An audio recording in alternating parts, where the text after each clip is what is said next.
Interpersonal communication.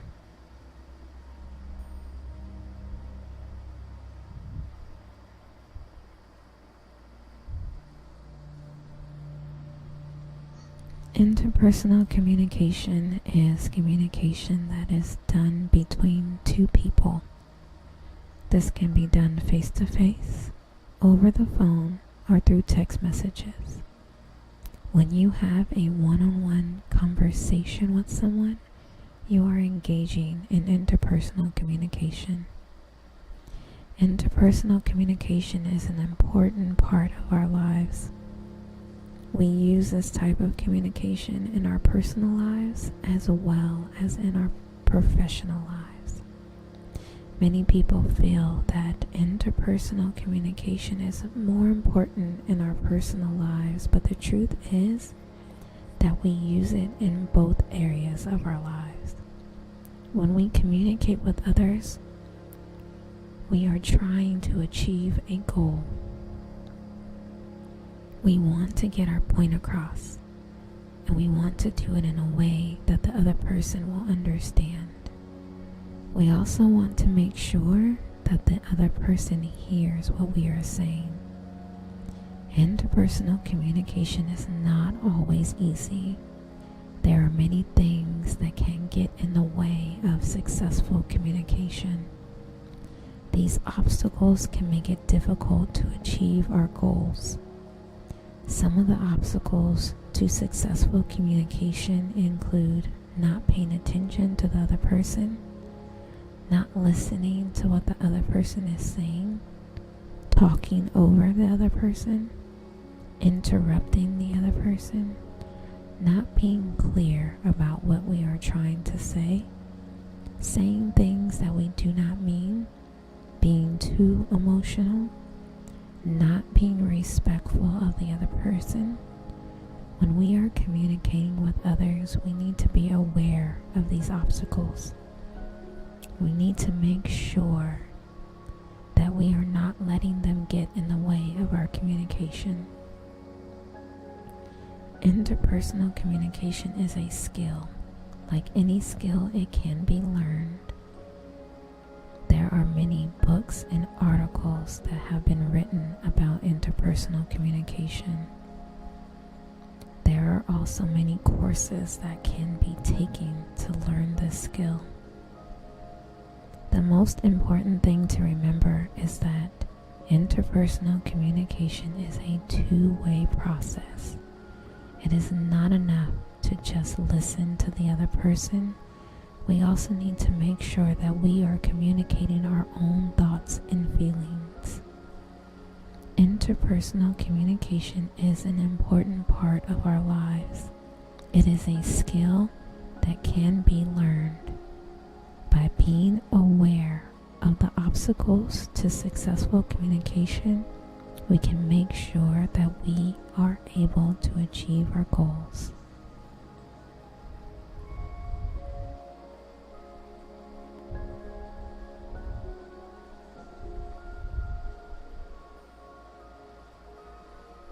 Nonverbal communication.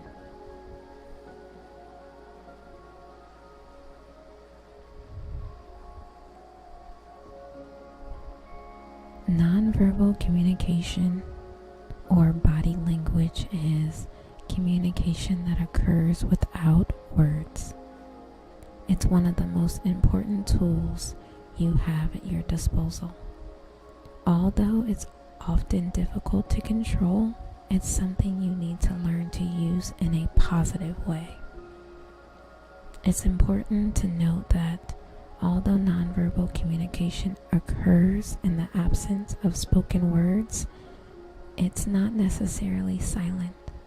In fact, nonverbal communication can be quite loud. Consider a person who is trying to avoid eye contact with someone, or someone who uses a lot of hand gestures when speaking. Nonverbal cues like these can send a message that's just as loud as words. Types of nonverbal communication body language, proxemics, paralanguage. Body language is a term given to all the nonverbal cues that we use to communicate. This can include cues like the way we stand, sit, or move our bodies. It can also include our facial expressions, eye contact, and the way we use our hands. When we use body language, we're usually trying to send a message without using words. For example, someone who stands with their arms crossed might be trying to show that they're not interested in what you're saying. Or someone who avoids eye contact might be trying to show that they're not comfortable with you. Proxemics is the study of the way we use space to communicate. It's the way we use our bodies to create personal space around us. For example, when we stand close to someone, we're usually trying to show that we're interested in them. When we stand far away from someone, we're usually trying to show that we're not interested in them. Paralanguage is the way we use our voices to communicate. It includes things like the tone of our voice, the volume of our voice, and the way we speak. For example, when we speak in a soft voice, we're usually trying to show that we're not interested in what the other person is saying. When we speak in a loud voice, we're usually trying to show that we're angry or upset. Why is nonverbal communication important? Nonverbal communication is important because it's often more accurate than verbal communication. That's because nonverbal communication is more honest. When we use verbal communication, we can often say one thing but mean another. For example, we might say I'm fine when we're actually feeling upset, but our body language will often give us away. That's why it's important to pay attention to both the words someone is saying and the nonverbal cues they're giving off. That way you can get a more accurate picture of what they're really trying to say. How to improve your nonverbal communication? If you want to improve your nonverbal communication, there are a few things you can do. Pay attention to your own nonverbal cues. What you are saying with your body language. Are you sending the message you want to send? Pay attention to the nonverbal cues of others. What are they saying with their body language? What message are they trying to communicate? Practice using positive body language. Smile, make eye contact, and use open body language. Avoid using negative body language. Don't cross your arms, roll your eyes, or use other negative cues.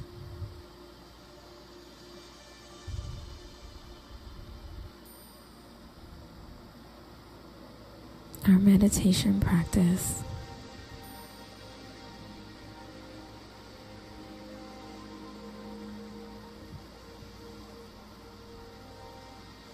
I want you to take another deep breath in and exhale out. I want you to find that peaceful position again. Release the tension in your body. I want you to clear your mind of all the noise and negativity, of all the stressors of the day, not thinking about anything that came before this moment or will come after this moment. And when you're ready, I want you to close your eyes. with your eyes closed, and as you continue breathing, I want you to focus on your mind with how we connect with people.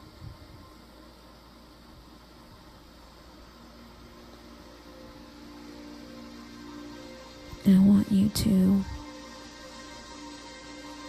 visualize the setting that I'm going to walk you through so you can understand the connections that you have. You are sitting in your living room with a friend. It is a beautiful day and you are enjoying a cup of coffee or tea. Your conversation is flowing easily because you know each other well and have a lot in common. The topic of your conversation may range from mutual friends to the latest news. You are enjoying each other's company and you feel a strong connection with your friend. What is it that makes you feel connected to your friend?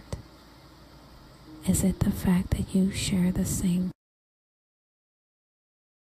Is it that you have a lot of the same friends?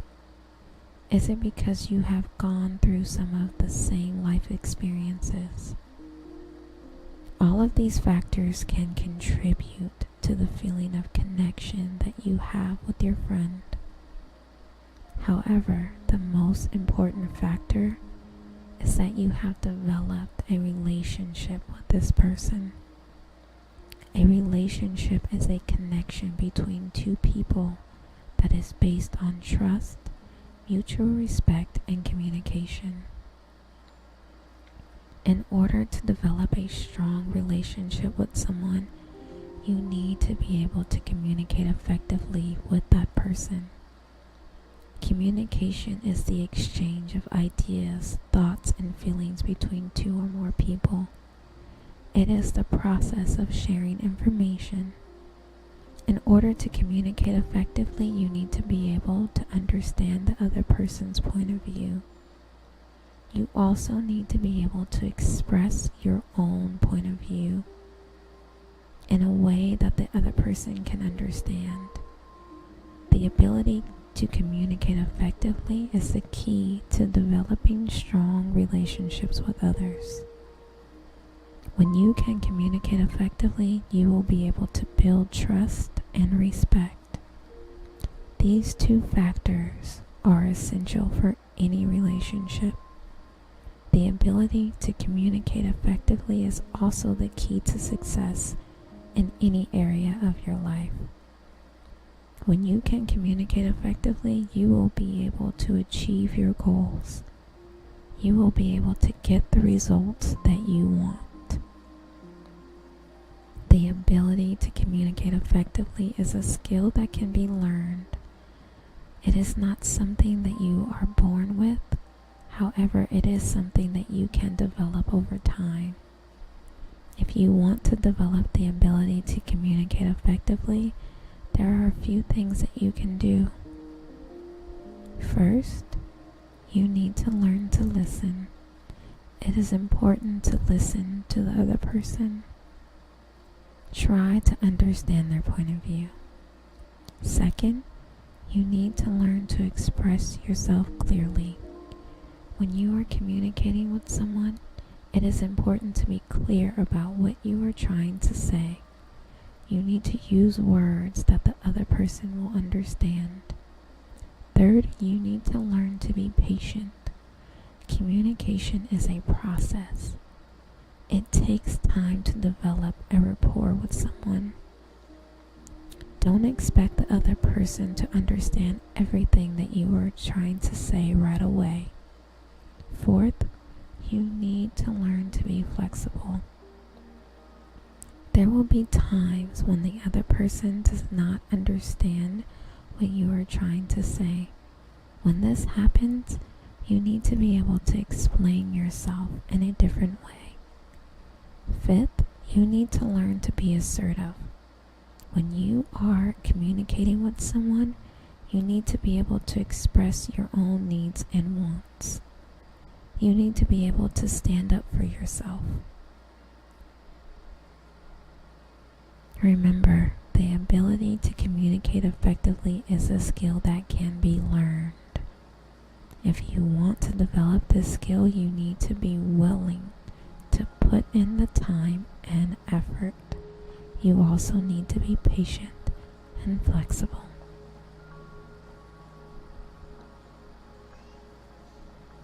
As you reflect on these things, I want you to take another deep breath in and exhale out.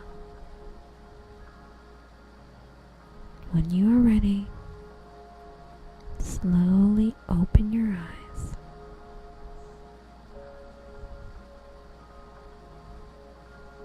I want to thank you for gracing me with your presence. The